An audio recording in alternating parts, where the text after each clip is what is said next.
Singapura dan Malaysia akan membentuk sebuah pasukan bertindak bagi meninjau kemungkinan mewujudkan sebuah zon ekonomi khas di Johor. Pengumuman itu dibuat menyusuli mesyuarat jawatankuasa bersama Menteri Malaysia Singapura bagi kawasan Iskandar, Malaysia. Kedua-dua pihak berkata zon tersebut bakal memacu pertumbuhan ekonomi serta mengukuhkan ketersambungan dan kerjasama ekonomi. Pasukan bertindak itu akan melakarkan garis panduan serta bidang kerjasama. Ia akan memberi perkembangan terkini rancangan itu di retreat para pemimpin Singapura Malaysia lewat tahun ini. This special economic zone will bring a lot of benefits to both our peoples, Johor and Singapore, Malaysia and Singapore. Not just in enhancing the economy and providing a tremendous value proposition that builds on the strengths and attractiveness of both Johor and Singapore, but it will bring tangible benefits in terms of jobs, in terms of livelihoods, in terms of the better life for both people living in Johor and Singapore. If we want to operate and function as an economic unit, as an economic region, we have to try our best to allow for interconnectivity, interoperability, so that it's as seamless as possible. So there's some work on harmonization. Of course, an economic zone would allow for much better movement of people and goods. So there's also some harmonization that we have to do in terms of immigration, in terms of customs. Kedua-dua menteri turut memberikan kemaskini tentang usaha meningkatkan lagi pengangkutan rentas sempadan antara kedua buah negara. Khidmat kereta api antara Pusat Pemeriksaan Woodlands dengan JB Central akan ditambah daripada 31 kepada 36 perjalanan setiap hari. Para pengendali di Singapura dan Malaysia juga akan mula berbincang tentang kemungkinan menyediakan khidmat feri yang baru di antara Puteri Harbour di Johor dengan Tuas. Singapura mungkin dapat hindari kemelesetan teknikal. Ini menurut unjuran awal ekonomi untuk suku kedua. Ekonomi negara berkembang 3% berbanding suku lalu berdasarkan penyesuaian musiman. Namun para pengamat masih menjangkakan beberapa risiko sedang ekonomi sejagat kekal tidak menentu. Menurut data dari bulan April hingga Mei, ekonomi Singapura tumbuh 7% pada suku kedua berbanding setahun lalu. Rentak pertumbuhan itu lebih pantas daripada pertumbuhan 4% yang dicatatkan pada suku sebelumnya. Sektor binaan mencatatkan prestasi pertumbuhan terbaik meningkat 6.6%. Ia didorong oleh kedua-dua hasil pengeluaran sektor awam dan privat.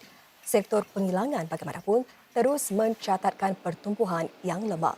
Ia susut 7.5% berbanding setahun lalu, lebih tinggi daripada pengucupan 5.3% yang dicatatkan pada suku sebelumnya. Para pakar ekonomi tetap bersikap optimis bahawa sektor perkhidmatan boleh membantu mengimbangi kemerosotan itu. Ini dengan jangkaan lebih ramai pelancong akan ke Singapura semasa musim perayaan hujung tahun.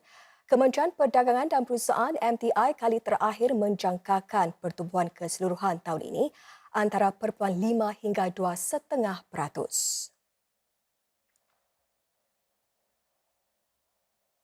100 karyawan pertengahan kerjaya akan dilatih untuk menceburi kerjaya teknologi. Ini di bawah satu program baru oleh Universiti Pengurusan Singapura SMU, Skills Future Singapura dan penyedia perkhidmatan awam Amerika Syarikat Amazon Web Services. Inisiatif ini akan menyaksikan kandungan latihan disesuaikan bagi menimba kemahiran yang diperlukan. Para pelatih akan menjalani latihan 6 bulan yang meliputi topik seperti pemrograman dan pengkomputeran awan. Mereka juga akan belajar tentang amalan terbaik dan melibatkan diri dengan golongan profesional industri. Ini di tengah-tengah permintaan yang lebih tinggi untuk profesional mahir memandangkan pertumbuhan dalam sektor teknologi. Ia juga akan membantu memupuk bakat teknologi yang kukuh.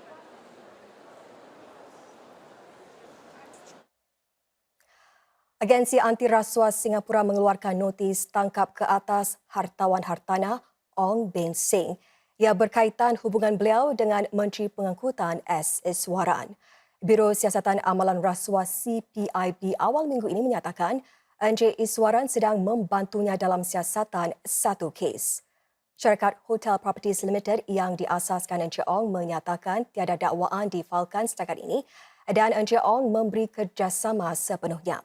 Encik Ong dibebaskan dengan ikat jamin $100,000 dan akan keluar negara. Encik Ong akan menyerahkan pasport beliau kepada CPIB sekembalinya ke tanah air.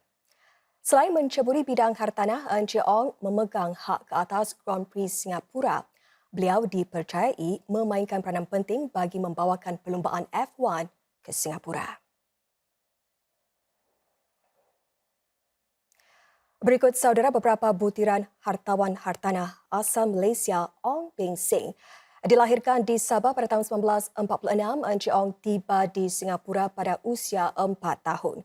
Beliau mulanya menjual insurans perkapalan pada awal 1970-an sebelum bergabung dengan syarikat perdagangan minyak Co International. Dan di situ beliau bertemu jodoh dengan Christina Ong, anak pemilik syarikat tersebut. Tahun lalu, pasangan itu berada di tangga ke-24 senarai orang terkaya di Singapura. Menurut Forbes, kekayaan mereka berdua ditaksirkan bernilai $1.75 bilion Amerika. Encik Ong adalah pengarah urusan Hotel Properties Limited (HPL) yang tersenarai di Bursa Singapura, syarikat yang beliau asaskan pada tahun 1980. HPL memiliki hotel-hotel senarai seperti Four Seasons dan Concorde merentasi 15 negara. Selain hartanah, Encik Ong turut memegang hak Grand Prix Singapura serta pengerusi pihak penganjur perlumbaan GP Singapura. Encik Ong dipercayai memainkan peranan penting bagi membawa perlumbaan F1 ke Singapura. F1 Singapura dianjurkan setiap tahun sejak 2008 kecuali semasa 2 tahun pandemik berlaku.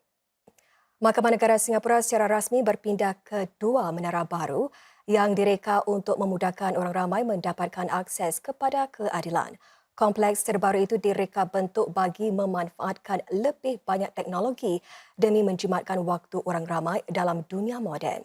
Menara-menara 35 tingkat ini menawarkan lebih banyak bilik mahkamah serta kamar bicara lantas mencerminkan meningkatnya kes-kes tribunal dan masyarakat. Bantuan bukan guaman seperti kaunseling dan perkhidmatan sosial juga disediakan di sini sekarang. Dapat juga bilik menyusu untuk kaum ibu serta kemudahan khusus bagi golongan kurang upaya dan taman atas bumbung untuk menjadikan persekitaran mahkamah yang kurang tekanan. Beyond efficiency, the judiciary exists as a vital organ of state to serve every single person in the community who seeks justice. I'm happy to note that this focus in serving the community is well reflected in the design of the State Court towers and the facilities offered. Menggunakan robot untuk menguruskan tugasan mudah di Jabatan Kecemasan Hospital membolehkan kaki tangan jagaan kesihatan tumpukan perhatian kepada keperluan lebih mendesak pesakit lain. Memanfaatkan teknologi sedemikian, di Hospital Besar Changi juga meningkatkan lagi kecekapan penjagaan. Ia turut meringankan tekanan pada sektor ini seperti jumlah pesakit yang bertambah dan waktu menunggu lebih lama. Robot is here. Robot ini ditugaskan untuk menghantar ubat di sekeliling Jabatan Kecemasan. Ia melakukan 16 pusingan penghantaran setiap hari, menjimatkan masa para jururawat di Jabatan Kecemasan sehingga 2 jam. Dengan tugas yang lebih ringan, para jururawat boleh meluangkan lebih banyak masa bersama para pesakit.